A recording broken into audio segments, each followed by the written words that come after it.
ये 28/3 को हमें एक डेड बॉडी मिली थी विनोद गंदा नाला के पास।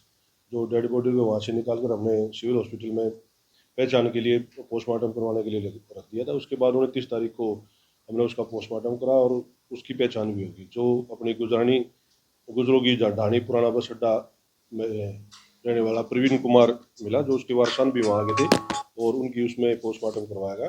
पोस्टमार्टम करवाने के बाद उसकी जो डॉक्टर से विशेष रिपोर्ट वो हमने भेजी गई। उसके बाद इनके परिवार वालों ने शक जाहिर किया और हमें कंप्लेंट दी कि हमें डाउट है कि हमारी इस जो मृतक है इसकी पत्नी व इसके एक साथी ने इसका मर्डर किया है। जिस उसमें उन्होंने कुछ अपनी एविडेंस भी दी, जिस पर हमने तफ्तीश की और तफ्तीश के दौरान ये चीज़ें सामने आए कि भी ये जो घटना है इनके द्वारा ही घटना घटित की गई है। मर्डर जो है जो मृतक है उसकी पत्नी और उसका एक साथी है सुरेश, उसके उनके द्वारा किया गया था। और 25-26 की रात को इनका आपस में पति पत्नी का झगड़ा हुआ था। जो उसने अपने साथी सुरेश जो भिवानी में ही रहता था उसको टेलीफोन करके बुला लिया और उसके आने के बाद ही इन्होंने इस घटना को अंजाम दिया। ये आपस में यूट्यूब पे जो पारिवारिक हरियाणवी नाटक है उस पर काम करते थे और उसी दौरान इन दोनों की जान पहचान हुई थी और तभी से इनका तालमेल है। मर्डर की जो हमारी इन्वेस्टिगेशन के दौरान पूछताछ के दौरान यही सामने आया कि भाई ये जो पति पत्नी का जो झगड़ा रहता था कि भाई वो इस यूट्यूब चैनल पारिवारिक चैनल पे काम करती थी, उस पर ही इनकी आपस में कहा सुनी और तो तुम्हें में रहती थी।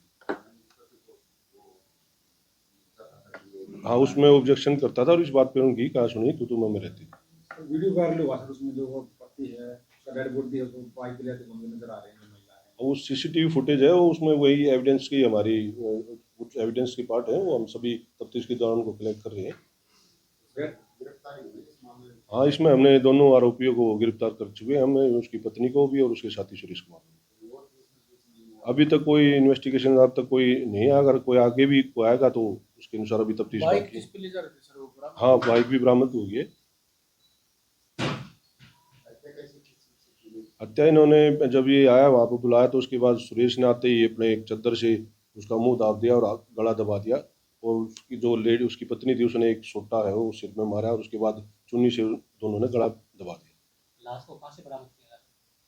लाश तो वहीं डेड बॉडी तो वहीं मिली थी, नाले में वहीं डाल के आए थे।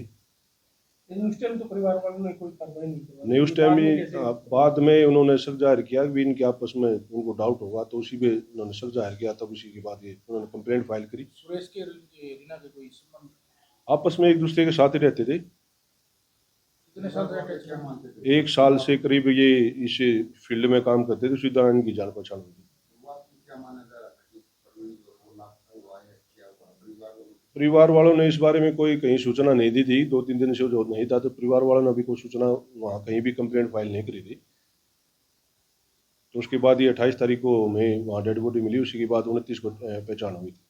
और डेड बॉडी 2-3 दिन पुराने होने के कारण वो पानी में गिरने के कारण थोड़ा कंपोज हो गई थी, जिस कारण उसका आइडेंटिफाई नहीं हो पाया था और उसकी विशरा जो है हमने FSL के लिए भिजवाया। जल्द से जल्द जितनी जल्दी रिपोर्ट आ जाएगी उसके बाद ही पता उसमें आएगा।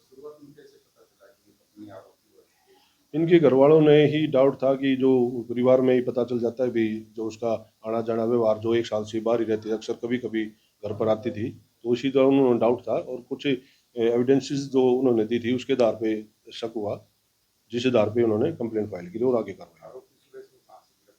ये तो शाम से बता रहे हैं कि ये 80 का हाँ रहने वाला हाथी का है प्रेमनगर। कौन कौन सी धाराओं तक मामला किया गया? जो हत्या की धारा थी उसमें